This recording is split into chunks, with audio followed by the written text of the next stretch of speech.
We'd like to thank our presenting sponsor, Acorn TV.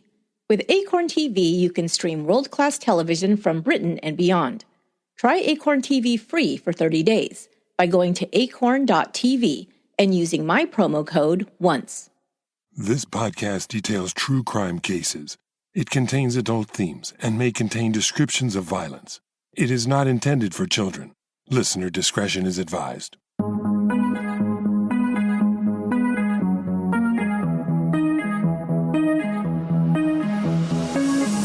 Thank you for joining me for today's episode of Once Upon a Crime. We're in the series Buried Truth, where I share cases of killers who kept their deadly secrets very close to home. In this episode, I'll detail the life and crimes of one of the rarest types of criminals, the female serial killer. Dorothea Puente seemed like the gentle grandmotherly type as she rented out rooms in her boarding house to marginalized members of the community, the elderly, the infirm, addicts, and those without homes or families to care for them. Her local community lauded her for caring for those who were often ignored, but in reality, no one knew the real Dorothea Puente and could never have guessed that behind her wholesome image, Puente hid some very dark secrets. This is the final chapter of the series Buried Truth, the story of the killer landlady, Dorothea Puente.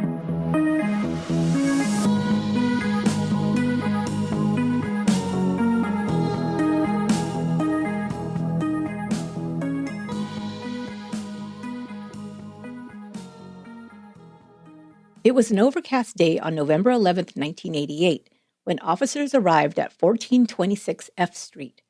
All was quiet inside as Detective John Cabrera approached the front door of the three-story Victorian early that Friday morning and knocked. An older white-haired woman opened the door, still dressed in her housecoat. She stood at just over 5 feet tall, and large round glasses framed her pale blue eyes. Standing next to the detective on the porch was Officer Terry Brown from the Sacramento Police Department and Jim Wilson, a federal probation officer. Wilson greeted the woman by name. "Good morning, Dorothea," he said.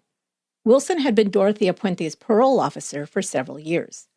The grandmotherly-looking woman standing in the neat-as-a-pin parlor was a felon who'd previously served time for theft and forgery. But that's not why the officers were there that morning. They were following up on a missing persons report. 52-year-old Alvaro Montoya's last known place of residence was 1426 F Street, Dorothea's boarding house. Dorothea Puente had been renting out rooms in the house for about 3 years, mostly to elderly people on fixed incomes. Dorothea's boarding house became a resource for community organizations that sent clients who were more difficult to place, people who were physically disabled or infirm, those living with mental illness, people addicted to alcohol or drugs, or all of the above.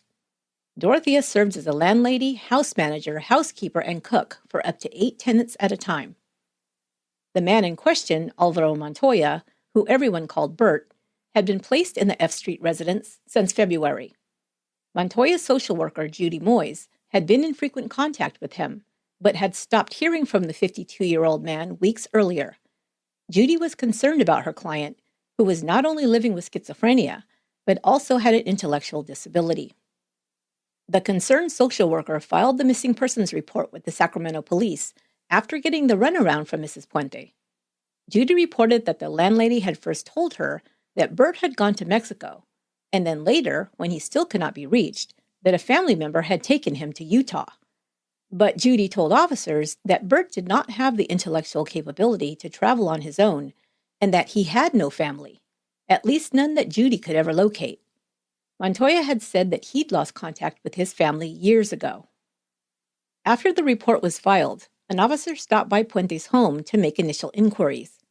In early November, the officer spoke with Puente, who repeated the claim that her tenant had been taken out of state by family.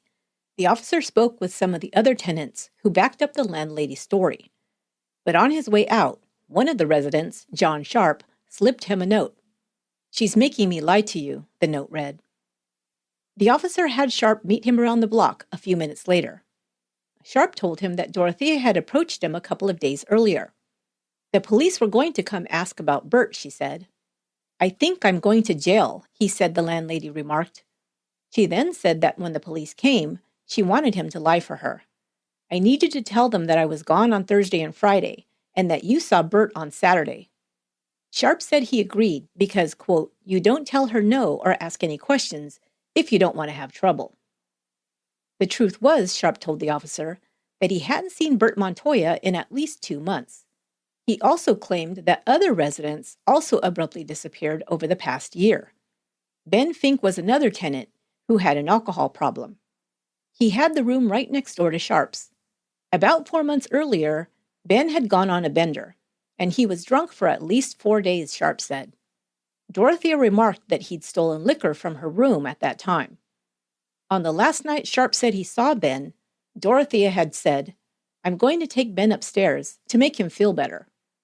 Sharp said he didn't see Ben the next morning or ever again after that time. But 4 days later, a, quote, god-awful smell started coming from upstairs.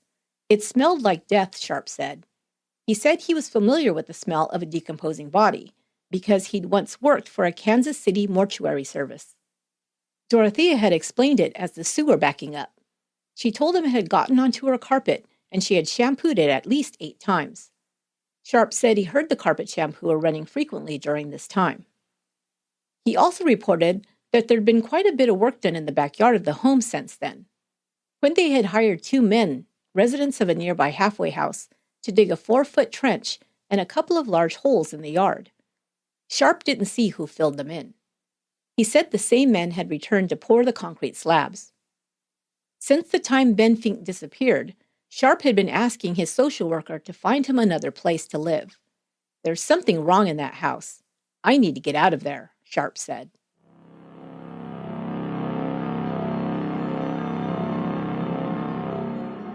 These reports are what brought Detectives Cabrera and Brown to visit the landlady. Cabrera now asked permission to look around, and Puente agreed.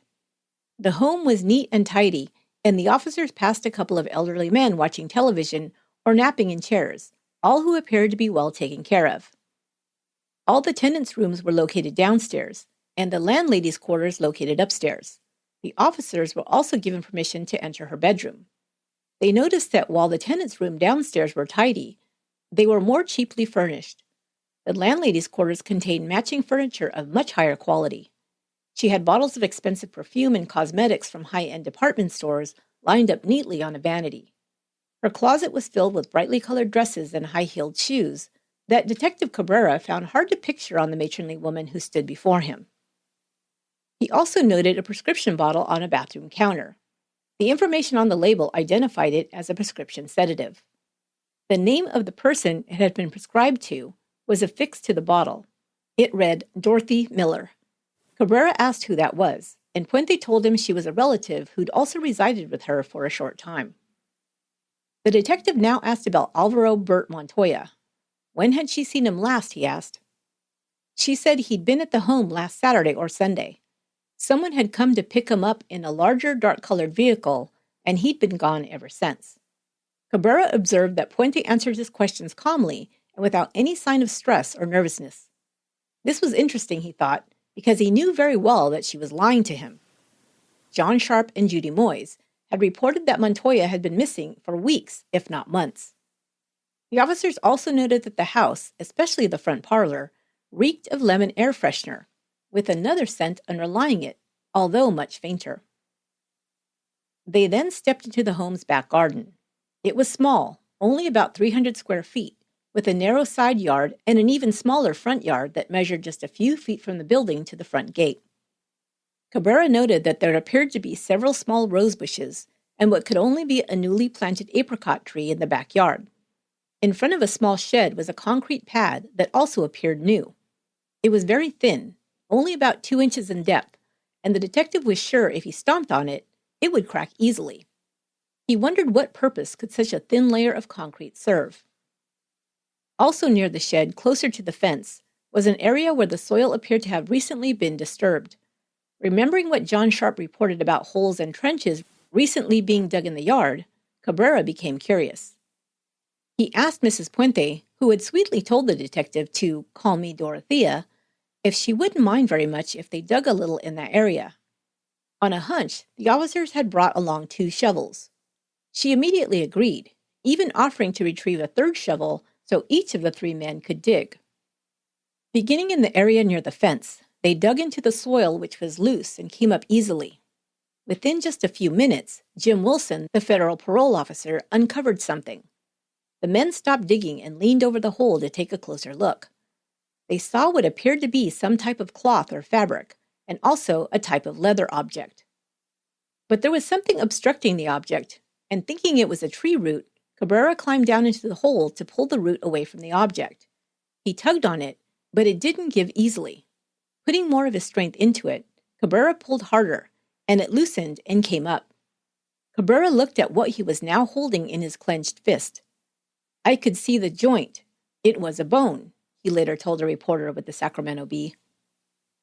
Cabrera quickly jumped out of the hole, and after composing himself, he and the other officers used their shovels to move the dirt aside and take a closer look. The piece of leather belonged to a disintegrating dress shoe, and what appeared to be fabric was what little remained of rotting flesh from a leg bone. Dorothea Puente had gone back inside to her kitchen, where she observed the officers from the window. The detective now called her outside into the hole, where he revealed what they'd found, watching closely for her reaction. She clapped both hands to the sides of her face, like she was Kevin McAllister in Home Alone, and exclaimed, "I don't know what to tell you." The detectives first thought that the nearly skeletonized corpse they just discovered could not be that of Alvaro Montoya. The man had been missing for at most 3 months. This body had to have been buried much longer than that, due to its state of decomposition. But if it wasn't Montoya, who was it? Cabrera asked the landlady to accompany him to the police headquarters to answer a few questions.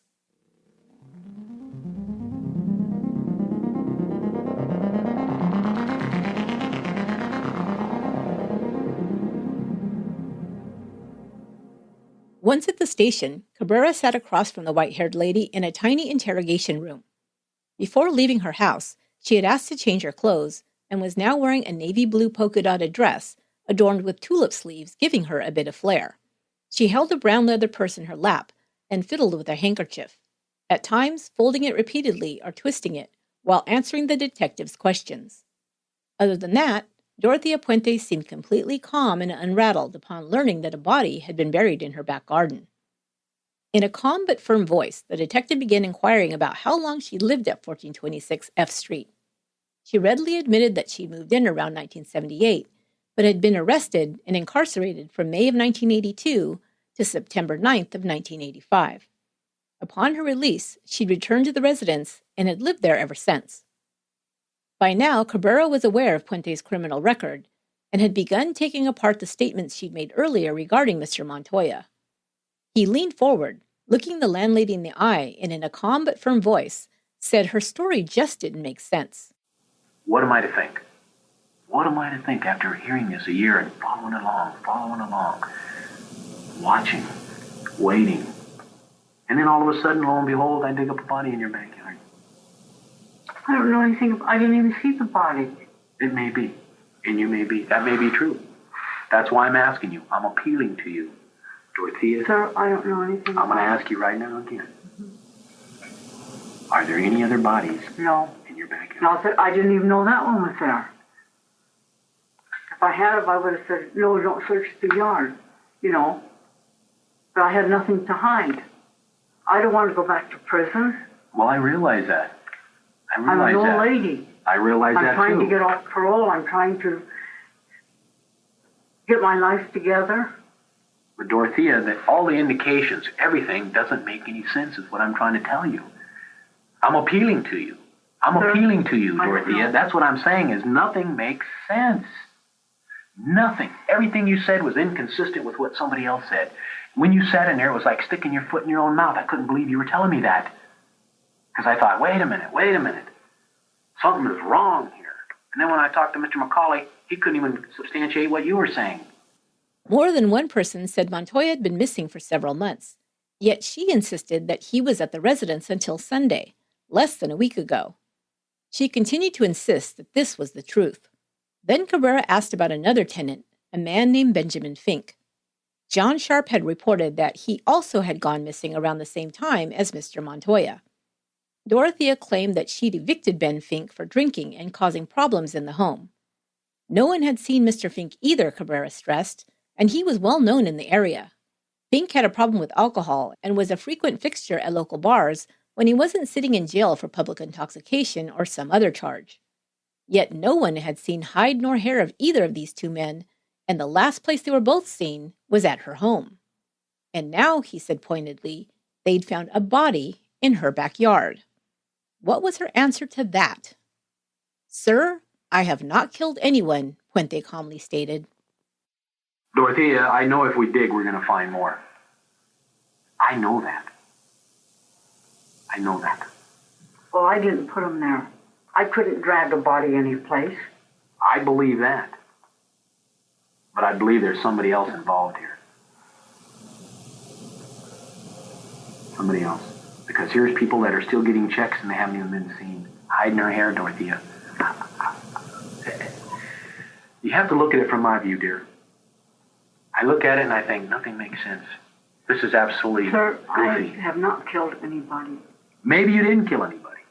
That may be true. But maybe you know what really happened. No, I don't. I think you know about Mr. Montoya. Because Mr. Montoya is not in Costa Rica.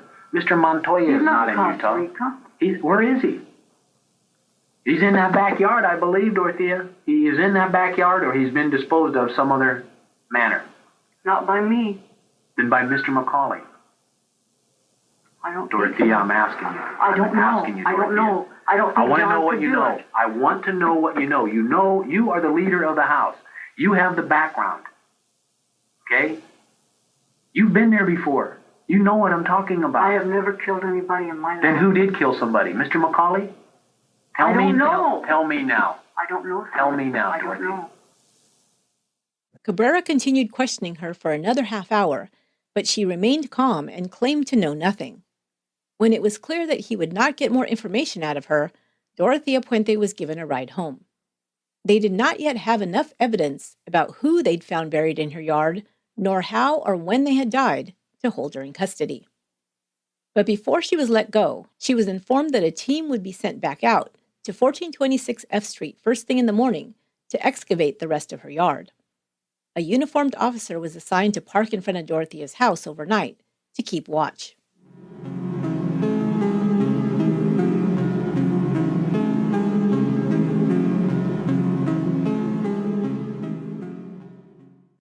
Today's presenting sponsor is Acorn TV, our favorite British streaming service providing world-class television from Britain and beyond. We invite all our listeners to support Acorn TV because your support allows us to keep our show free for you. Acorn TV is a commercial-free streaming service that's rooted in British television. From award-winning series across genres including mysteries, dramas, comedies, and documentaries, Acorn TV has something you'll love. You can even watch Acorn TV originals you won't find anywhere else. You can download the Acorn TV app or watch right from your computer. Because you love true crime stories, I highly recommend Manhunt. When a young exchange student is found murdered, investigators already working on 2 other murder cases involving young women begin to suspect they have a serial killer on their hands. Manhunt is based on the investigation to solve the real murder of Amelia Delagrange, a French student living in the UK who was found murdered in 2004. A true life story told in a compelling dramatization makes Manhunt a very bingeable series. You can watch Manhunt and thousands of hours of other great content rooted in British television with Acorn TV. Acorn TV costs a fraction of most streaming services at just $5.99 per month. From all of us at Once Upon a Crime, we thank Acorn TV for sponsoring today's show, because it's sponsors like Acorn TV that makes what we do possible. Try Acorn TV free for 30 days by going to acorn.tv and using my promo code ONCE. But you have to enter the code in all lowercase letters. That's acorn.tv and code ONCE to get your first 30 days free.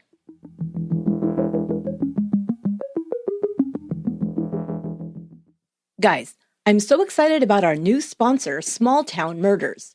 Now you can put your detective skills to the test with the free Small Town Murders crime mystery puzzle game that already has 5 million players. You can count me among them. As soon as I heard about this game, I had to play. Small Town Murders is the fun new puzzle game everyone is talking about, and it's perfect for true crime fans. You solve puzzles to unlock clues and evidence, interrogate suspects, solve the case, and find a killer. Use your detective skills with over 20 cases and new ones added each month in this brain-teasing Match 3 puzzle game. I've already started playing and I love it. It's super fun to move through each element of the crime scene, and with each puzzle game I solve, I get another clue. Very cool. All you have to do to become a detective today is download Small Town Murders free on the Apple App Store or Google Play. You'll love this interactive murder mystery game. I'm already hooked. That's Small Town Murders on the Apple App Store or Google Play.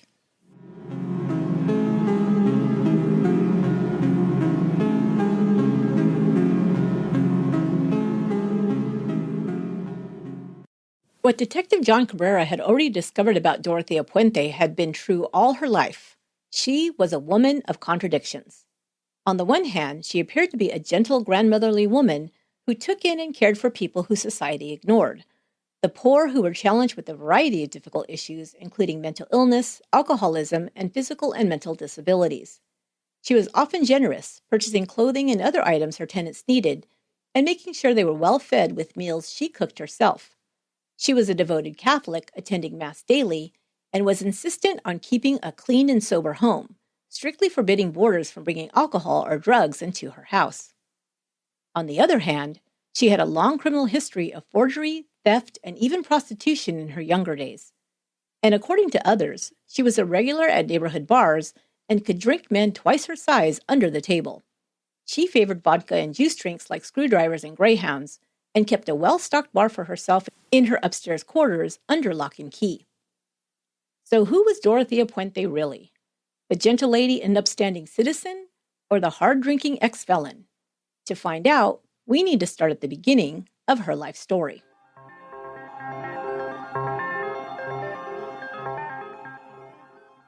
Dorothea Helen Gray was born in Redlands, California in 1929. She was the sixth of 7 children born to Jesse and Trudy Gray. Dorothea's parents were both heavy drinkers who fought frequently and often in front of their children. Dorothea lost her father when he succumbed to tuberculosis in 1937, when she was only 8 years old. Her mother was both verbally and physically abusive to her children. That is, when she wasn't abandoning them altogether. Her alcoholism and neglect resulted in losing custody of them not long after their father died. The following year, Trudy was killed in a motorcycle accident. Dorothea spent the ages of 9 through 16 bouncing between relatives and foster homes from Napa to Los Angeles. Family members would later testify that Dorothea was sexually molested when she was temporarily placed in an orphanage. At the age of 16, Dorothea ran away and landed in Olympia, Washington. There she rented a motel room with another runaway, and they began trading sex for money in order to make a living. It was reported later that Dorothea's mother was also involved in prostitution. Dorothea began using the first of what would be many aliases throughout her life, calling herself Sherry or Sherial A. Ricilli. Dorothea was a pretty petite blonde with light blue eyes, and she soon found she liked the money and attention she received as a sex worker. It would be said that early on, she had a taste for the finer things in life, and always found a way to obtain the things she coveted, like fine clothes, expensive perfume, and especially a healthy bank account. Money became the antidote for the anxiety she'd come to associate with the poverty and insecurity she had experienced early in her childhood. In 1945, Dorothea met Fred McFall, a 22-year-old soldier who'd just returned from serving in World War II. She lied about her age and listed her name as Sherry Ricilli on the marriage license. This would become another pattern of behavior for Dorothea, lying and telling tall tales to make herself seem more exotic or important. Throughout her life, Dorothea shared many unbelievable and frankly outrageous stories that were easily debunked. She claimed she had lived through the bombing of Hiroshima and the Bataan Death March during World War II, even though at that time she had never been outside of the borders of California, and she'd been only 13 years old at the time of the latter. McFall and his teen bride were married in Reno, Nevada, and began their life as a couple in that state. In 1946, Dorothea gave birth to their first child, a daughter. A year later, a second daughter was born. But much like her own mother, Dorothea had no love of motherhood. She instead preferred to hang out at bars, meeting men who'd buy her drinks and sometimes clothing and other gifts. Soon after her second child was born, she left her family and headed for Los Angeles. One of the couple's daughters went to live with McFall's mother in Sacramento. The other was later placed for adoption. When Dorothea finally returned months later, she was pregnant. She lost the baby soon after, but McFall was done with his immature and flighty wife and left her. Decades later, when the bride of his youth became infamous, Fred McFall would be interviewed by reporters. Of Dorothea, he told the Sacramento Bee, "She was a good-looking female. She knew how to make a buck when she wanted to." About this period in her life, Dorothea later came up with an alternate story. When interviewed by journalist Martin Coos in 2009, Puente said she was approached by a talent scout in 1948 while shopping in San Francisco. On the spot, he invited the 19-year-old to audition for the Radio City Rockettes in New York City. She flew to the Big Apple and was hired to perform with the Rockettes, although she had no training as a dancer or entertainer. According to Puente, she spent Thursday through Sunday each week performing at Radio City Music Hall and then flew back to San Francisco, where she worked as a cook in a seafood restaurant from Monday through Saturday. She said her legal name at this time was Dorothea McFall, but she used the stage name Sharon Nayarda. Puente's second husband would later say that she used this persona during their marriage when she also claimed to be Middle Eastern and Muslim. But Puente says her career as a dancer came to an abrupt end in 1957 when another dancer bumped into her on stage and they both fell into the orchestra pit. Her leg was broken and the other dancer was paralyzed. Martin Coos researched the story. The Rockettes Alumni Association reported having no record of either Sharon Nayarda or a Dorothea McFall performing with the company, nor of two dancers suffering such an accident. Dorothea insisted the story was true, and also added that during her time as a Rockette, that she had met Senator John F. Kennedy and also actress Rita Hayworth. She and Rita Hayworth became good friends, according to Dorothea. While there's no documented evidence of her days as a dancer, there is for her first criminal conviction. In 1948, Puente was arrested in Riverside County for purchasing jewelry and clothing using forged checks. She pled guilty and served 4 months in jail. When released, she was ordered to serve 3 years probation. Instead, she fled the jurisdiction and returned to Northern California. In 1952, 22-year-old Dorothea met and married Axel Bren Johansson, a merchant seaman. The couple moved to Sacramento, but because of his job, Johansson was often away at sea. Dorothea used his absence to indulge in her favorite pastimes, drinking, gambling, and having affairs with other men. Johansson would return home to find their bank account cleaned out and his wife's closet full of new clothes, shoes, and jewelry. What little money was left, Dorothea often lost gambling. The couple would have terrific fights over money and infidelity. In 1960, Puente was busted by the Vice Squad for propositioning an undercover cop while working in a brothel on Fulton Street, which was masquerading as a bookkeeping business. She served 90 days in the county jail on that charge. She would later claim she'd only been in the wrong place at the wrong time, explaining that she was there visiting a friend when it was raided, and she had been innocently caught up in the melee. Her drinking was out of control by 1960, according to her husband. She was also experiencing deep periods of depression and made several attempts to end her own life. Johansson decided his wife needed professional help and had Dorothea committed to the DeWitt State Hospital, where she was placed under psychiatric care. Doctors would classify her as a pathological liar with an unstable personality. She was put on antipsychotic medication. Puente would later say that Axel Johansson was her favorite of the 4 men she'd wed.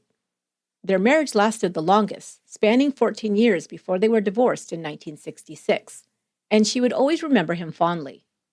He sent her Christmas cards while she was in prison, and decades after their divorce, Puente remarked that he was a good-hearted, very kind man.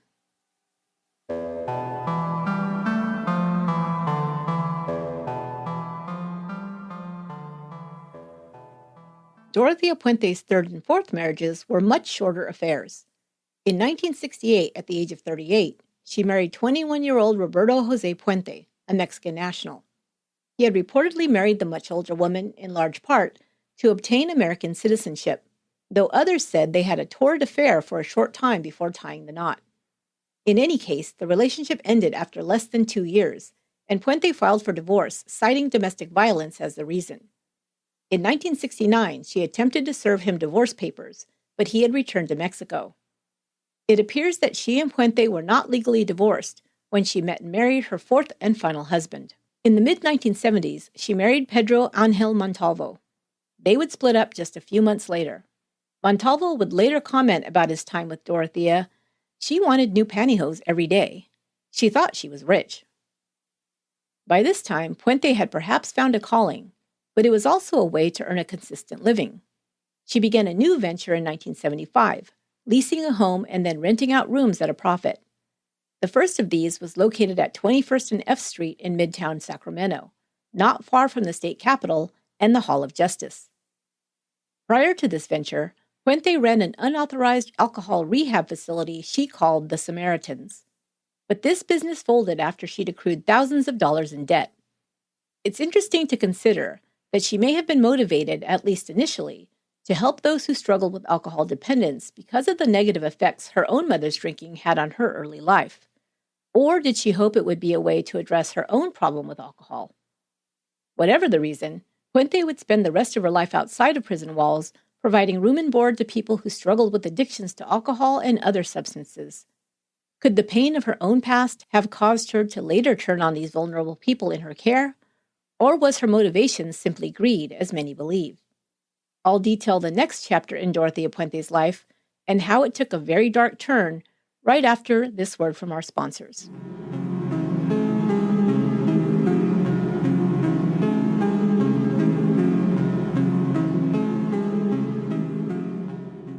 Do you find yourself hiding your smile when meeting new people or posing for pictures? Feeling self-conscious in social settings can really spoil your fun and shrink your self-confidence. With Candid, you no longer have to feel self-conscious about your smile. Thousands of people have used Candid, the clear, comfortable, removable, and practically invisible aligners to help straighten their teeth, just like Sharon in Pittsburgh. Sharon had already worn braces as a teen, but 30 years later had crowding in her bottom teeth that actually made them stick out. She made the decision to turn to Candid to straighten her teeth and get her confidence back. With Candid, you'll get the same quality of care you'd receive from an in-office orthodontist, but from the comfort and convenience of your own home. Think of the time you'll save without having to drive to a dentist office and sit in a waiting room, which can be a real hassle when your days are already so busy. Another perk, the average Candid treatment is just 6 months, and you'll see results way before that time. And best of all, it costs thousands less than traditional braces. Become your best you and love your smile again. Start straightening your teeth today. Right now, you can save $75 on Candid's starter kit by going to candidco.com/once and use code ONCE. That's candidco.com/once and use code ONCE. Take advantage of this limited time offer to save $75 on your starter kit. candidco.com/once. And don't forget to use code ONCE.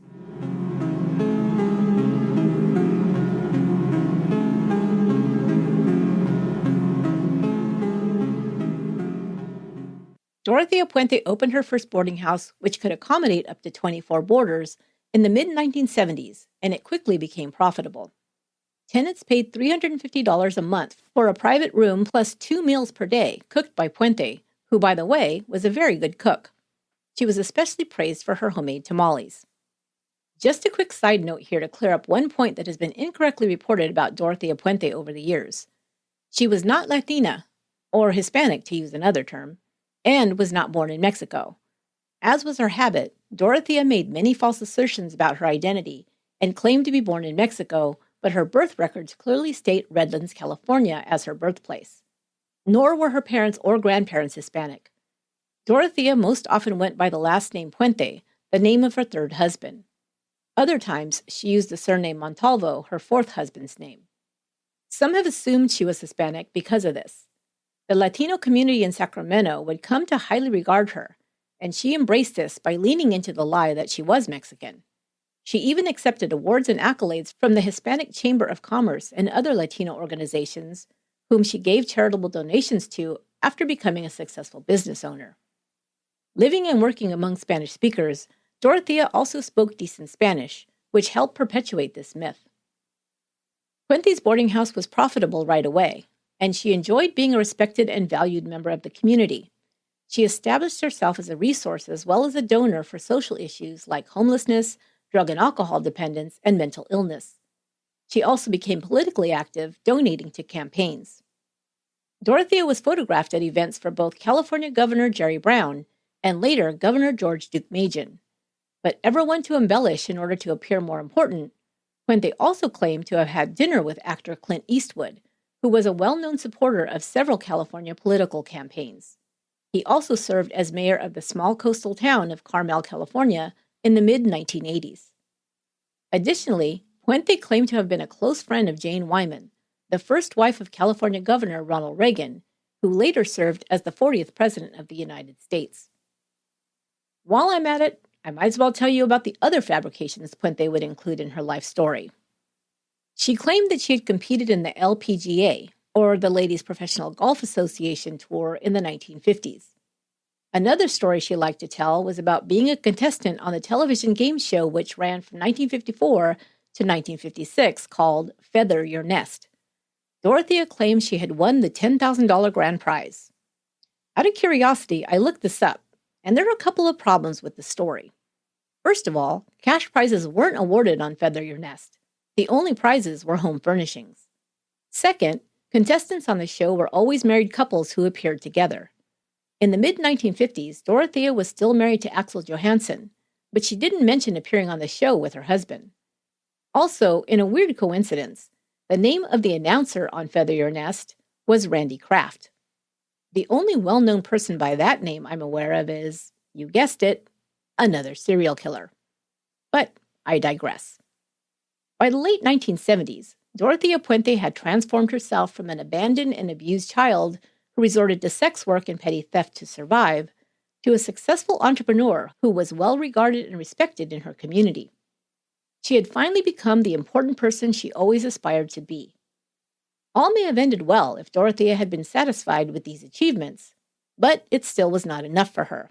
To supplement her income, she began forging her tenants' signatures on their Social Security, disability, and other benefits checks mailed to her address and deposited them in her own bank account. In 1978, these thefts were discovered, and Dorothea was charged and convicted of illegally cashing over 30 stolen state and federal checks. She was given 5 years probation and ordered to pay back over $4,000 in restitution to her victims. In addition, she was prohibited from opening up another boarding house. So instead, she reinvented herself once more. While before, Dorothea took pains to dress and present herself as younger than her actual age, now only in her late 40s, she altered her appearance to look older and more matronly. She began speaking in a soft, shaky voice. She started wearing large glasses and more conservative clothing and let her hair go gray. She took jobs as an in-home caregiver and started working a new scam. The people she was hired to take care of were elderly and infirm, and Dorothea used their vulnerability to her advantage. She drugged 3 female patients in order to steal checks, cash, and valuables from their homes. When she was off duty, Dorothea was a regular at downtown bars. At these establishments, she wore her most attractive outfits and chatted up elderly men. If they didn't become intoxicated enough after a few drinks, she would slip them a Mickey or a sedative into their drink. Dorothea would then pilfer their wallets and disappear before they knew that they'd been robbed. In the summer of 1982, she began flirting with a 74-year-old man named Malcolm McKenzie at a bar called the Zebra Club. She laced his drink with a sedative and then offered to go home with him. On the way to his apartment, McKenzie began to feel groggy. Soon after they arrived, he fell onto the floor, still conscious but unable to stand. Lying helpless, he watched Dorothea go through his home and steal checks and cash. Before leaving, she slipped a diamond ring off his hand. After talking to others who'd also had an encounter with her around town, McKenzie discovered Dorothea's real name and place of residence. She was arrested and charged with robbing McKenzie and 2 other men.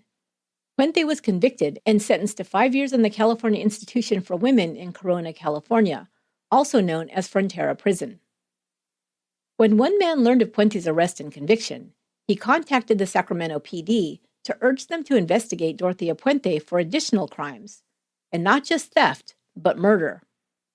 William Clausen's mother, Ruth Monroe, went into business with Dorothea Puente in late 1981. The women leased a restaurant space connected to a midtown tavern. Together, they were to open and run the diner and split the profits, but the venture never really took off. The following spring, Ruth's husband was hospitalized with terminal cancer. Puente offered to take her into her home, and Ruth agreed, moving in with Puente in April of 1982. Within 2 weeks, the 61-year-old fell ill. When her son William visited her at her new residence, he found his mother weak and pale. She had difficulty even standing. Ruth was sipping a glass of liqueur, which was out of character for her as she rarely drank alcohol. When her son asked about it, Ruth explained that the booze had been given to her by Dorothea, who said it would help to calm her. Dorothea by this time had convinced several people, including Ruth's family, that she was a licensed nurse. Just 4 days later, Ruth Monroe died.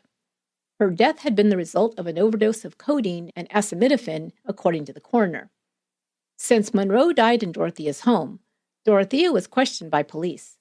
She explained that her friend had been very depressed about her husband's terminal illness and had expressed wanting to die. With this information, Ruth's death was ruled a suicide. William Clausen was outraged and insisted that his mother had not been suicidal.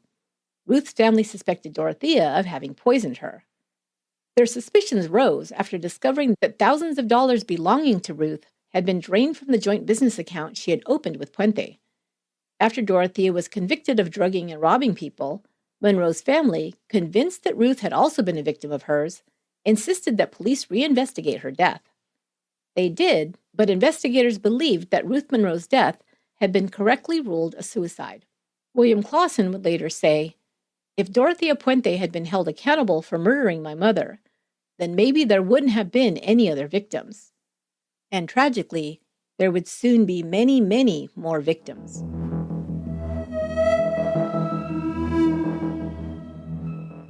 In 1982, Dorothea Puente was sentenced to serve 5 years in prison for a string of robberies in which she first drugged her victims.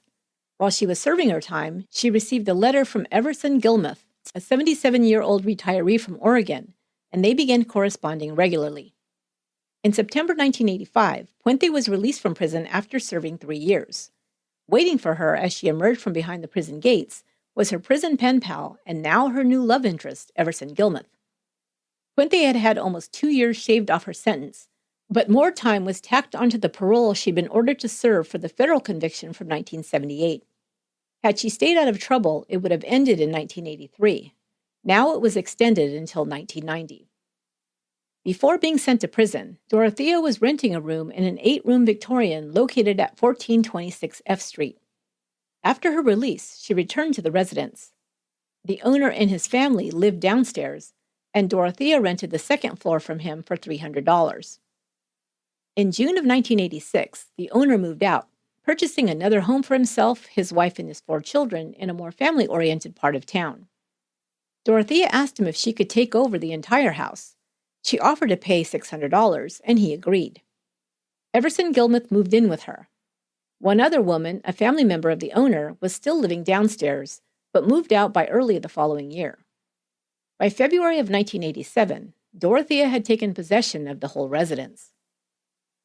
In letters that she and Everson had written to each other while Dorothea was in prison, they began to plan a future together after her release.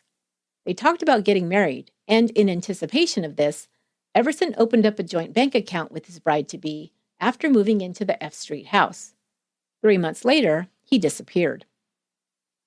Contrary to what she had told the owner, Dorothea soon began renting out rooms to other people downstairs. One person who became a tenant was a handyman named Ismael Flores. Dorothea paid Flores to do odd jobs for her around the house. In November, she asked him to build a large wooden box she said she needed to store some books and other items. She gave specific instructions on how she wanted it built, instructing Flores that it should measure 6 feet by 3 feet by 2 feet. When he completed the job, Dorothea paid him $200 and also gifted him a red Ford truck she said had belonged to a boyfriend who, quote, no longer needed it. The truck was registered to Everson Gilmuth. Some have speculated that Flores was more than a handyman and tenant to be gifted such a valuable item. Dorothea asked Flores for another favor. She asked him to load the box, now nailed shut, onto the truck and take her to a storage unit to drop it off. They drove west, away from the downtown area on the Garden Highway for a few miles before the road jogged north, following the curve of the Sacramento River. All of a sudden, Dorothea told the handyman that she had changed her mind. Most of the items in the box were junk and not worth keeping anyway, she said. She asked him to pull over near the riverbank, where it appeared that items that people didn't want to pay to take to the landfill had been dumped. The muddy bank was littered with broken furniture, old appliances, tires, and bags of garbage. She asked Flores to back the truck to the water's edge and drop the box there. He did so, and they drove back to F Street. Almost a month later, on New Year's Day, two men fishing in the Sacramento River saw a large wooden box they described as, quote, looking like a coffin, or at least about the same size. It was only half submerged in the murky water, and as they approached, the men smelled a very foul odor coming from it. They called the police. Inside, a badly decomposed body was discovered. It was that of an elderly man dressed only in underwear. The body was wrapped in a white bedsheet, which was taped closed with electrical tape. The body was stored in the county morgue, where it remained unidentified for 3 years. It wasn't until bodies were dug up in the backyard of Dorothea Puente's boarding house that the victim found in the box would be identified as Everson Gilmuth. Gilmuth had believed that Puente loved him and was going to marry him, but instead she disposed of the man like trash and kept cashing his Social Security checks. When his family called her to inquire about him, Puente claimed that Everson had been ill, so had been unable to contact them. But she told them not to worry. She was nursing him back to health, and he was, quote, feeling much better now.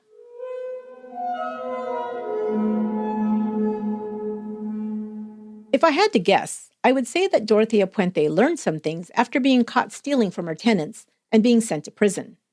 It must have occurred to her that she could only get away with her crimes if she left no witnesses behind. She may have planned to do away with Everson Gilmuth even before leaving prison. She had convinced him to move away from his hometown and live with her in Sacramento. A victim without family or friends nearby to ask questions would be easier to make disappear. The timing would suggest that his fate was sealed as soon as Dorothea was able to convince him to give her access to his money. He disappeared soon afterward. Because Gilmuth remained unidentified for so long after his body was discovered, this may have convinced her to continue choosing victims from those whose disappearances would go largely unnoticed. In less than 2 years, 7 more people would disappear from Dorothea Puente's boarding house at 1426 F Street.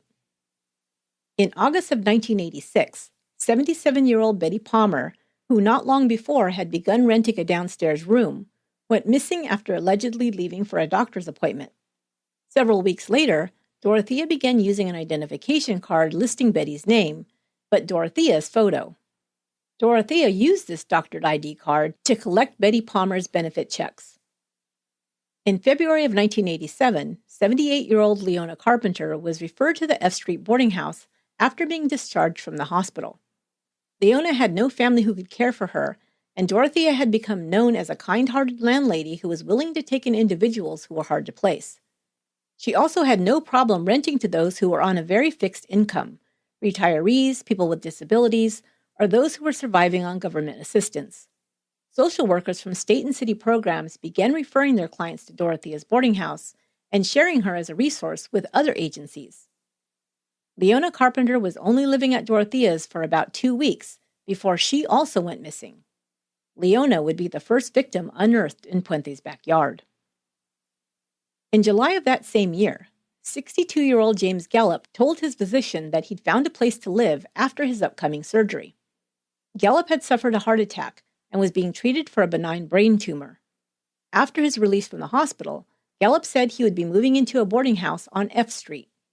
The last time Gallup was seen alive was at a doctor's appointment on July 21st. Just 4 months later, in October 1987, 2 women moved into Puente's house after being referred by a veterans organization. Vera Faye Martin, 62, and Dorothy Miller, 64, both arrived on October 2nd. Dorothy Miller, who was being treated for an alcohol addiction, was last seen on October 23rd at a Veterans Administration clinic. Vera Martin would vanish just a day or 2 after Dorothy. Almost a year after Dorothy was last seen, Dorothea would use the missing woman's benefits card at the VA clinic in an attempt to obtain a prescription for Dalmane, a benzodiazepine, and a powerful sedative. The following spring, 2 men who were both well known in the downtown area were referred to Dorothea and took rooms in her home. On February 3, 1988, Alvaro Bert Montoya, 51, recently released from a detox center, was brought to the boarding house. Bert Montoya, who'd been living with schizophrenia for many years, was also intellectually disabled. Montoya was a familiar figure in downtown Sacramento. He was often seen wandering in the area, talking to the voices in his head that had been his constant companions for decades. His first language was Spanish, and he needed a lot of guidance to successfully navigate daily life. His social worker had recorded his intellectual ability at about grade school level. Puente seemed like the perfect landlady for Bert. She spoke Spanish and was known to mother her residents, making sure they ate hot home-cooked meals and took care with their hygiene. Puente was a stickler for cleanliness, insisting that her tenants bathe regularly and wear clean clothing. She had even provided some of her tenants with new clothes when theirs were either too worn, tattered, or could not be cleaned to her satisfaction. Judy Moyes, an outreach counselor with Volunteers of America, was referred to Puente by another social worker. Judy cared for her clients, and she took special care of Bert Montoya, who had to navigate so many challenges.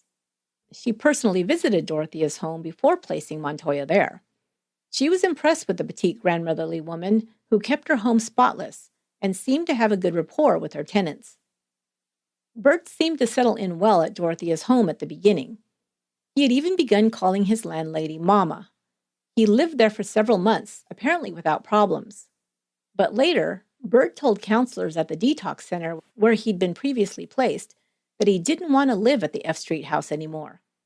The counselor knew that Bert sometimes became agitated when his routine was altered. He asked to explain what he didn't like. Bert told him that Dorothea gave him medicine he didn't want to take. The counselor assumed that Bert was referring to the antipsychotic medication prescribed to him, which had always been a struggle to get him to take consistently. The counselor encouraged him to give the place another try and to come see him again if he continued to have a problem. Ben Fink was the second man to arrive to F Street in the spring. Fink was 55 years old and had a serious alcohol addiction. He was also well known to police in Midtown and downtown Sacramento, as he cashed his disability check at the beginning of the month and spent the next several days drinking in neighborhood dive bars until his money ran out or the cops were called, whichever came first. Ben Fink became belligerent and angry when under the influence of alcohol, and if he wasn't beat up by another bar patron for his behavior, he was often arrested for being drunk in public and spent a few days in jail, before beginning his pattern all over again the next month. On March 9th, Ben Fink moved into Dorothea's. Puente told him, as she did all her tenants, that under no circumstances was he allowed to bring alcohol into her home. As a result, Puente would later say, Fink would go out drinking for long stretches at a time. Sometime around April or May, Fink disappeared. The summer months of 1988 were relatively quiet on F Street. But there was one problem, according to Dorothea's neighbors. As the days grew hotter, they began to detect a foul smell coming from Puente's property. Sacramento summers can be blazingly hot, reaching over 95 to 100 degrees Fahrenheit, or 35 to 38 degrees Celsius, during the hottest part of the day. The stench became so bad that neighbors took to turning off their air conditioning units, preferring to swelter in their homes rather than have the terrible smell sucked in from outside. When approached about the smell, Dorothea apologized, giving several explanations. Her sewer had backed up, she told one person. There were dead rats under the house, she explained to another. And others were told that the smell was the result of the fish emulsion that was in the fertilizer she used in her garden. No one was reported missing that summer. Perhaps the landlady got nervous after so much attention was directed her way because of the odor emanating from her yard. Who knows? But for whatever reason, nothing occurred that created suspicion until the fall.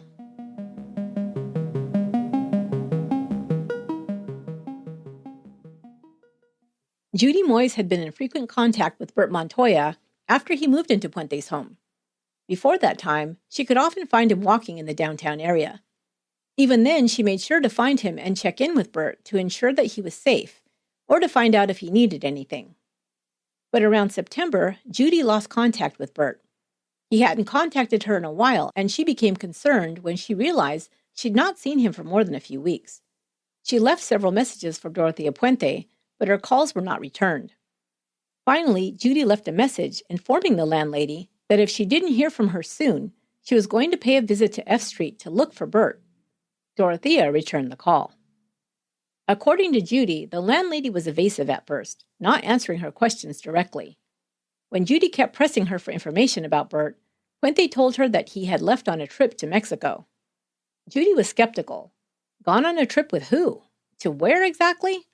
The landlady said she didn't have specifics, but believed he'd be back in a week or two. In October 1988, Judy inquired about Bert again. Puente now claimed that Bert had since returned to Sacramento, but had recently moved out of state. Now Judy was sure she was being lied to. When she asked how and when Bert had left, Puente told her that one of his family members had come, packed Bert's things, and they'd left for Utah. Judy knew that Bert had no family members he was in touch with, nor had he ever mentioned being acquainted with anyone in Utah. Just days later, in early November, Judy Moyes filed a missing persons report on Alvaro Bert Montoya with the Sacramento Police Department.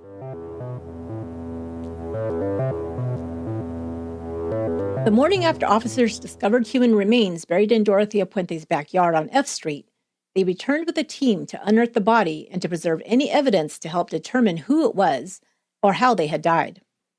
As of yet, they didn't have any evidence to prove a crime had been committed, other than possibly the unlawful disposal of a corpse. A team including forensic anthropologists, police officers, representatives from the coroner's office, and county work crews with digging equipment accompanied homicide detectives Terry Brown and John Cabrera to 1426 F Street. Detectives had interviewed the owner of the house, who gave them permission to dig up the yard after they informed him of the discovery of the body. Anthropologists began in the area where the remains were uncovered the previous day and carefully dug to reveal more of the remains. Within minutes, they found a body that was almost skeletonized. After it was analyzed, they determined that the remains belonged to a small female. The skull was still partially covered in gray hair. Later, the body would be identified as 78-year-old Leona Carpenter, who'd gone missing in February 1987, more than a year and a half earlier. The digging crew next moved to an area in the yard that was recently covered over by a thin sheet of concrete. As workers began drilling through the concrete, curious neighbors began arriving and gathered across the street to watch the activity at the Puente house. Before long, the crowd grew to a sizable number. Dorothea Puente stayed inside, watching the activity in her yard through her kitchen window. Soon after the drilling began, she asked to speak to Detective Cabrera. Dorothea said the crowds gathering outside were making her anxious. She had a bad heart, she explained, and wanted to get away for a bit. She asked, "Am I under arrest?" Cabrera told her that she was not, so she requested permission to walk 2 blocks over to the Clarion Hotel to have coffee with her nephew who worked there. She said her tenant, John McCauley, would accompany her there and back. Cabrera didn't think it was a good idea, but told her to hold tight a second. He radioed his captain to ask him what he wanted to do. Cabrera was told that as of yet, they could not arrest Puente, so could not legally hold her or stop her from leaving the house. Cabrera told her she could go, but he would escort her part of the way to make sure of where she was headed. It had begun to rain, so Dorothea donned a red raincoat, purple shoes, and carried a pink umbrella as she left the house for the short walk to the hotel. John McCauley walked alongside her, with Sergeant Cabrera following a few paces behind. Puente was holding a large maroon-colored handbag as she left the house. The detective watched Puente and McCauley enter the hotel and then headed back to the dig site. 20 minutes later, a second body was discovered, and this one appeared to have been buried much more recently. Police rushed to the hotel to arrest Puente, but by the time they arrived, she had fled.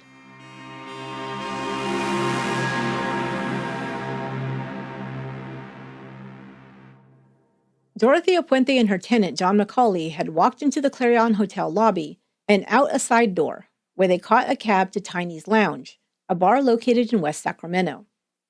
Puente drank 3 or 4 screwdrivers while McCauley opted for draft beer. Dorothea left the bar and took a cab to Stockton, a town located about 50 miles south. She didn't worry about the cost of the long cab ride, as her large handbag was stuffed with over $3,000 in cash. When she reached Stockton, she purchased a bus ticket bound for Los Angeles.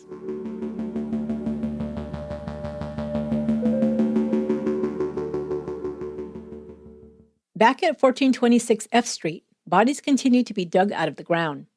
Over the next several hours, 5 more bodies would be discovered, bringing the total number to 7. The sheer number of victims unearthed in the tiny yard would astound detectives. In total, the area measured just 300 square feet. 3 of the bodies were found under a slab of concrete that the crew broke up and removed. Another was found under a gazebo in the narrow side yard.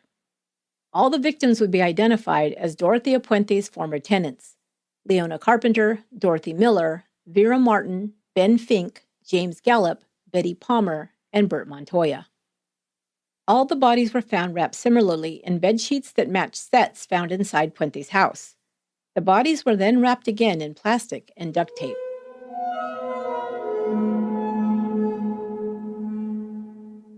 Leona Carpenter was the first victim discovered in the backyard. She had been buried near the back fence. Dorothy Miller was found with her arms taped to her chest with duct tape. Ben Fink was found dressed only in boxer shorts. Vera Martin had been buried with her wristwatch on her arm. It was still ticking. Betty Palmer, one of the first to move into the boarding house after Dorothea began renting rooms, had been dismembered. She was missing her head, hands, and the bottom portions of her legs. Her body was still clad in a nightgown. She was buried below a statue of St. Francis of Assisi, just a few feet from the front sidewalk.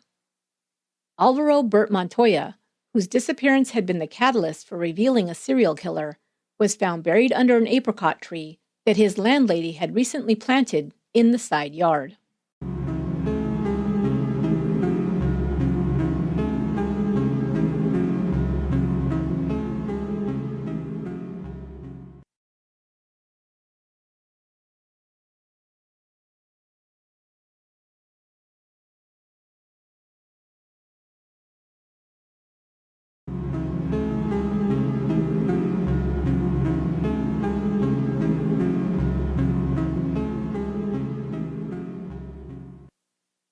A widespread manhunt began for suspected serial killer Dorothea Puente. Investigators learned that Puente had 2 siblings living in the Los Angeles area, so a Be on the Lookout was transmitted to police departments in Southern California. Leads came in from all over, some as far away as Mexico and Canada. Puente got off the bus in downtown LA and took a room at the Royal Viking Motel, a $40 per night lodging. She paid cash. For the next 3 days, she only left the room for a few minutes each day to walk to a nearby deli for food and beer. But on the 4th day, Puente grew restless. She carefully applied her makeup, dolled herself up in a dress, pantyhose, and the purple high heels she had worn to flee her murder house, and walked to a nearby neighborhood bar called the Monte Carlo. As Dorothea sipped her vodka and orange juice, she struck up a conversation with 59-year-old Charles Wilgus, introducing herself as Donna Johansson. She said she had been recently widowed and had just moved to Los Angeles. Since she arrived, she had been walking a lot, looking for a job and a place to live, she told him. She stretched out one leg towards Wilgus to show him how the heel of her purple pumps had been worn down. He told her there was a shoe repair shop just down the street that could fix her heel in a jiffy. He asked her to hand him her shoes and said he'd be right back. A few minutes later, he returned with the purple shoes, now sporting new heels. She thanked him by buying him a drink, and they continued talking for almost an hour. Wilgus later would say he was attracted to Donna and was flattered when she offered to cook Thanksgiving dinner for him. She began asking him personal questions after he said he was retired. She asked about his Social Security benefits, saying that she was pretty knowledgeable about that subject and could tell him if he was getting the full amount he was entitled to. Before the conversation ended, she was already suggesting that they move in together. Wilgus said that he chuckled and said he wasn't ready for anything like that, but he would like to see her again and had enjoyed her company. They made a date to go shopping the next day. Donna told him that her suitcase had been stolen out of a cab when she had arrived in the city. She invited him along to accompany her as she shopped for a new wardrobe. But on the way back to his apartment, he had the strange feeling that he'd seen the woman's face somewhere before. As he watched the evening news, he was reminded of why she was familiar. She looked like the woman who was on the run after multiple bodies were found buried in her backyard. But he wasn't certain. He didn't want to call the police on the woman and get her into trouble if he was mistaken. So instead, he called the Los Angeles news station KCBS. He was connected with news desk assignment editor Gene Silver. He told Silver his story, and Silver agreed to find a picture of the fugitive landlady Dorothea Puente and bring it to his apartment. He arrived just before the evening news. Will just thought that the woman in the photo was the same woman he'd met in the bar, but to be certain, he and Silver watched a video of Dorothea Puente that had been shot by news cameras the morning she disappeared, and that was being played on the newscast. Now he said he was certain that he had made a date with the suspected serial killer. Silver called the police, directing them to the motel where Puente had told Wilgis she was staying. On the evening of November 17, 1988, police surrounded the Royal Viking Motel and arrested Dorothea Puente without incident. She had been on the run for just 5 days.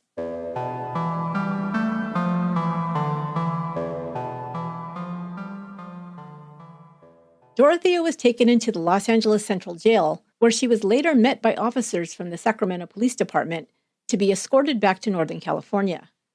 To expedite her transfer, officers accepted an offer from KCRA Channel 3 News to transport Puente on their private jet, since a crew from Channel 3 was being sent to Sacramento to cover the story. Dorothea was put into handcuffs and escorted onto the plane, accompanied by Sacramento police officers, a Channel 3 reporter and camera person, and a photographer from the Sacramento Bee. On the flight back, Puente stayed mostly silent, except for one exchange with the reporter. Puente answered his question about the charges she was facing. She said, "I have not killed anyone. The checks I cashed, yes." She paused, and looking almost wistful, stared out of the small airplane window. "I used to be a very good person at one time," Dorothea commented before growing silent once again.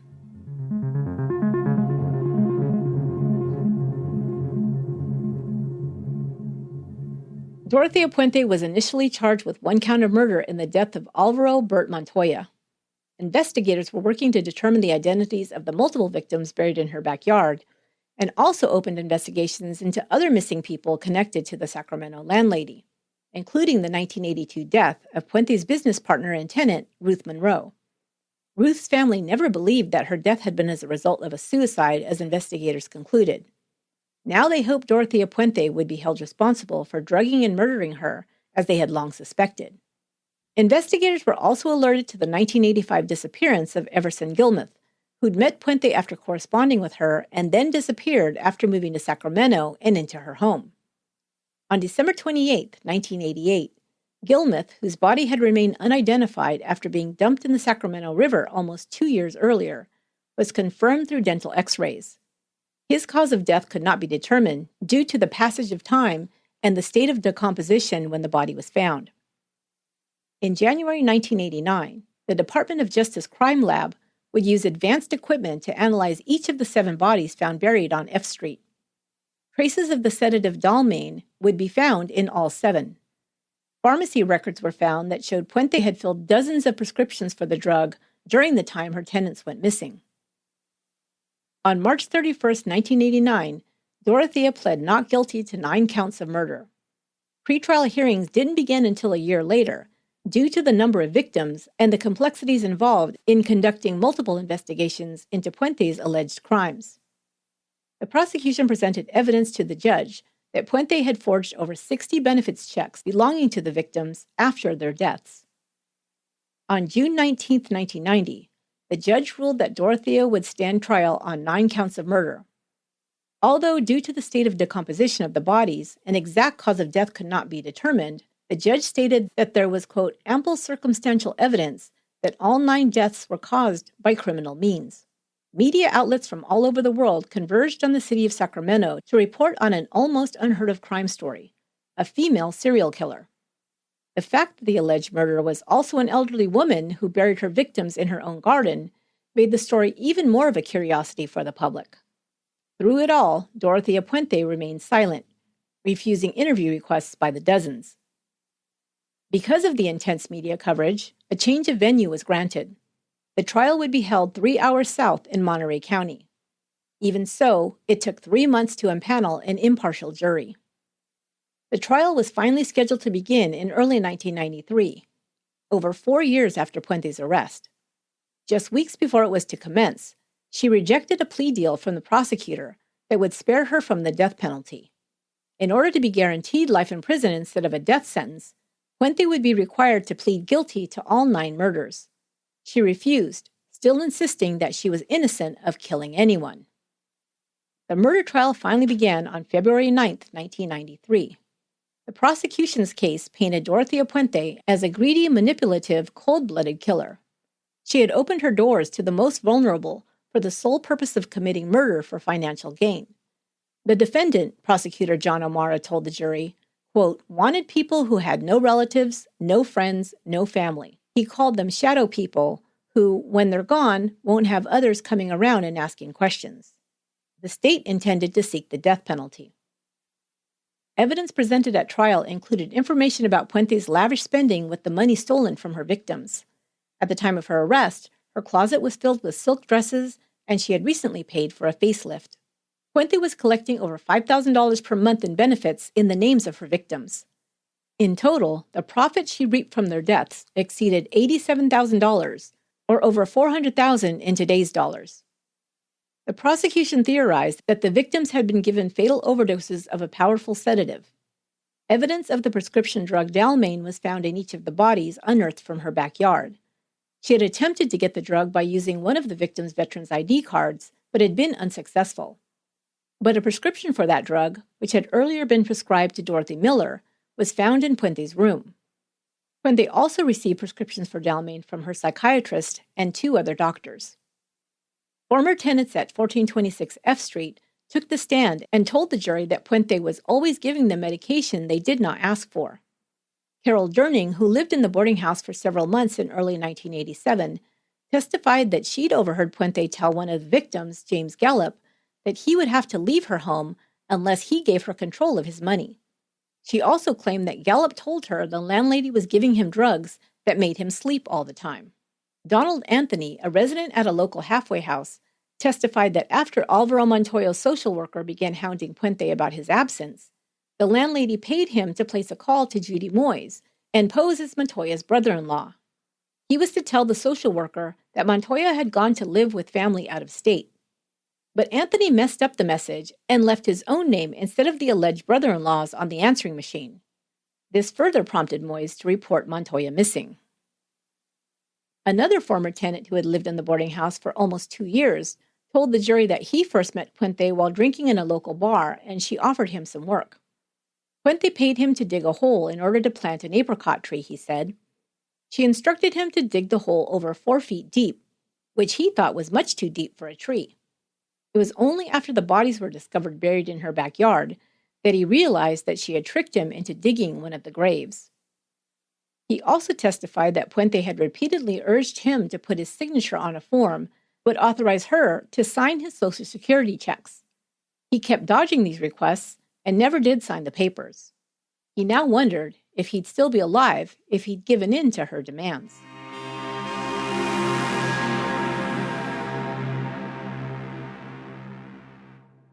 Dorothea Puente's defense team claimed that all of her so-called victims had died of natural causes, and the only reason she didn't report the deaths was because she was afraid she'd be held responsible due to her past prison record. She also insisted she'd never poisoned or drugged anyone and had been falsely accused previously. In addition, her defense pointed out that the defendant realized that she could be sent back to prison if authorities found out she was renting rooms to others. This was in violation of her parole. Her attorneys tried to cast her in a positive light by telling the jury that nobody had cared for the people she took into her home. Only Dorothea Puente had cared that they had a safe place to live, food to eat, and somewhere where they were treated kindly. The defense called character witnesses to vouch for Dorothea Puente's charitable works over the years. A psychiatrist who'd spent several hours with her before her trial began told the jury that Dorothea Puente's early life was devoid of love and filled with abuse from her parents, caregivers, and husbands. He explained that the type of stress she had undergone early in her life had affected her decision-making and judgment. Those who knew Dorothea in her early life testified about the abuse her mother had put her and her siblings through, and how Dorothea had been abandoned and then left an orphan after both of her parents' deaths. Her formative years were ones marked by instability, violence, poverty, and death, which led to her insufficient coping skills and contributed to her mental illness, the doctor said. Dorothea had been diagnosed with schizophrenia before being released from Frontera Prison in 1985, her defense pointed out. However, I don't think they included the warning the prison psychologist gave to the parole board before her release that year. Quote, Dorothea Puente is a disturbed woman who does not appear to have any remorse or regret for what she has done, he warned. She is to be considered dangerous, and her living environment and or employment should be closely monitored.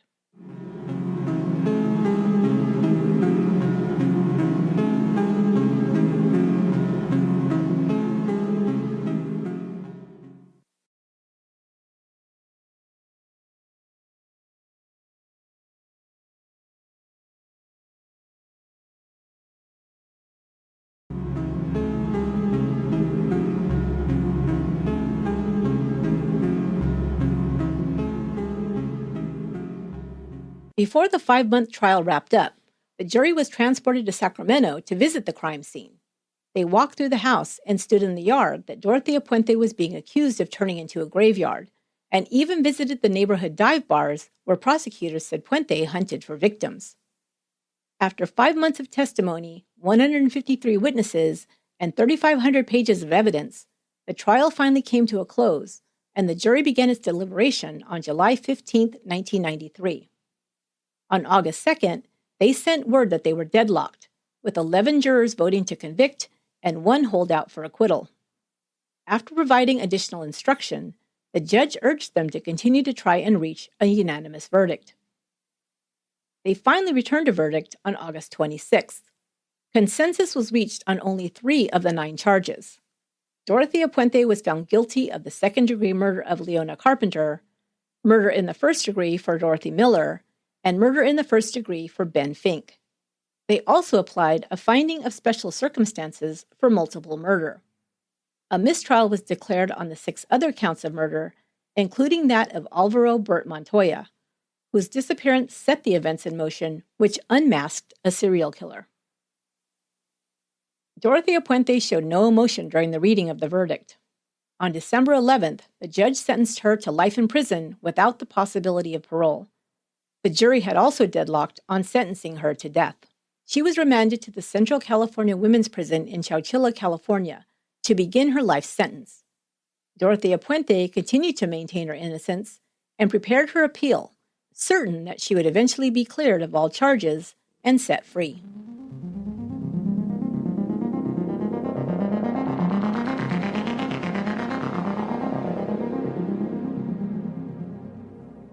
Dorothea Puente continued to maintain her innocence and denied killing anyone or even knowing that bodies were buried in her backyard. She gave no interviews and spent years trying to appeal her conviction and sentence. Her final appeal went before the Supreme Court in 2008. It was rejected. The following year, now 80 years old and with no chance of ever leaving the prison walls alive, Dorothea gave an extensive interview for the first time. Martin Coos, a journalist for Sactown magazine, wrote to Puente on the 20th anniversary of the discovery of the crimes that put her behind bars forever. He was surprised that she wrote back, and even more surprised that she consented to an interview. He traveled to Chowchilla to meet the prisoner. He described Dorothea as petite but not frail, soft-spoken but self-assured. 2 decades behind bars had not diminished her resolve. "I'm not guilty," she stated firmly. About her accusers, she said, "They don't have all the facts. They never talk to me." She described her life in prison. She was living with 7 other cellmates in a dorm-like area of the prison. The cinder block room contained a metal locker for each inmate, a sink, and a shower. They slept in bunk beds. Dorothea had a bottom bunk due to her seniority and her age. There were 2 windows in the room. Only one offered a view of an interior hallway, but the other one looked out into the prison yard. Dorothea worked various jobs inside the prison until 2006, when she became physically unable to do so. She had worked as a janitor, gave haircuts, and did landscaping. Her only source of income after that time, she said, was $15 a month sent to her by a charity that she declined to name. She said she made sure to keep busy in order to pass the time and to be productive. Each morning when cellmates left for their prison jobs or to attend classes, she tidied up, made the beds, and generally kept the place orderly. In other words, she put her skills managing a boarding house to use again, just in a very different setting. She still loved to cook and found a way to create recipes from things she could buy at the prison canteen or order through the mail. She had use of a hot plate in her cell. She would share these meals with other prisoners. One of the dishes Dorothea made that was the most popular was her tamales. She cobbled together a decent version of the labor-intensive Mexican dish, using canned chili and cheese for the filling. She placed them in bags and boiled them in water heated over the hot plate. She listed a variety of health issues she'd suffered as she aged behind bars, some requiring surgery. She'd had a tumor removed from one leg, angioplasty in 2003, and another surgery to have a ruptured artery repaired in 1998. Dorothea Puente still took care with her appearance. Her hair was snow white, and she still attempted to fashion it into waves, keeping it short and neat. She also still wore makeup most days, including eyeshadow and lipstick. She was popular with the other women prisoners who treated her with respect, greeting her when they passed her in the halls by addressing the senior as Miss Dorothea and Miss D. They all knew who she was and what she was accused of, Dorothea said. They also sought her out for advice with legal and personal matters. She continued to be a faithful church attendee, attending Catholic Mass regularly. She also spent time in daily prayer, reciting the rosary, and reading her Bible. During her free time, she said she liked to read novels and watch television. Her favorite authors were John Grisham and Dan Brown. As for her favorite types of shows to watch, you may or may not be surprised to learn that she loved crime procedure shows about solving murders. Her favorites were CSI, Criminal Minds, Serial Killer Profiles, and Cold Case. Her interviewer asked if she wasn't guilty, how did her life come to this? How did she end up accused of serial murder with a life sentence? Dorothea answered, God always puts obstacles in people's way. Look at Job, John, Paul, Moses. Things happen for a reason, Dorothea explained. What was the reason she thought she was here, she was asked. To give other people strength, she answered. Asked if she ever heard from her surviving siblings or her 2 daughters, she answered, as far as they're concerned, I'm dead. Finally, asked what it was like to be called a serial killer, Dorothea fixed her pale blue eyes on her interviewer and said, I don't give a shit what anyone else thinks.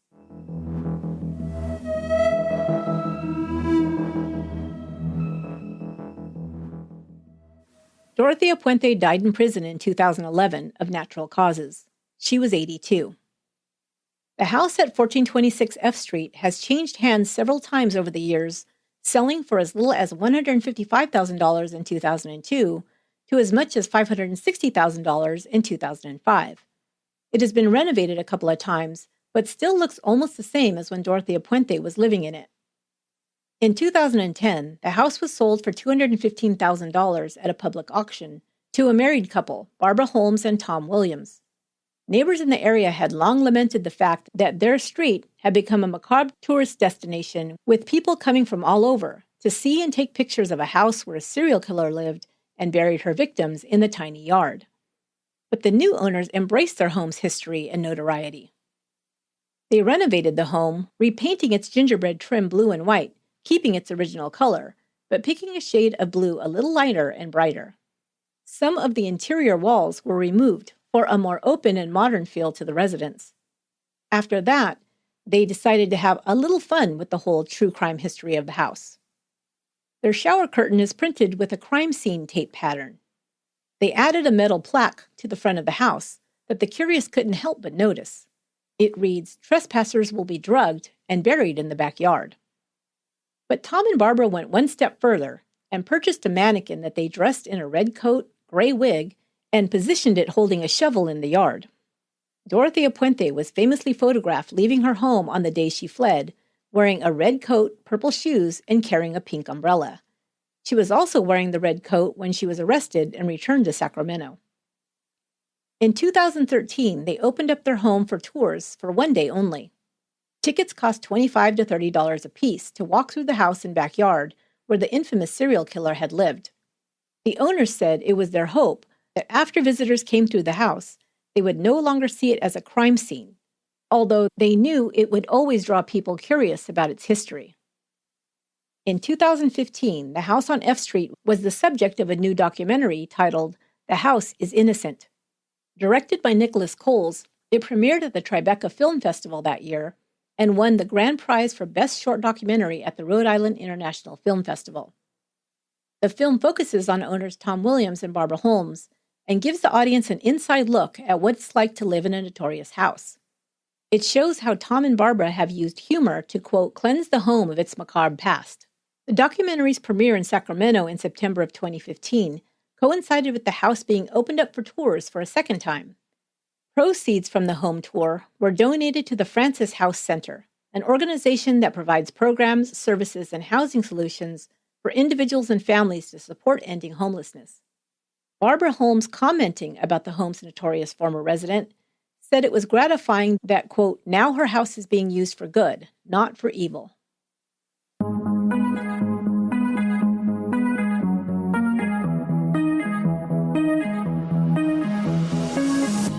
That will do it for this extra-long episode of Once Upon a Crime. Why do I do this to myself?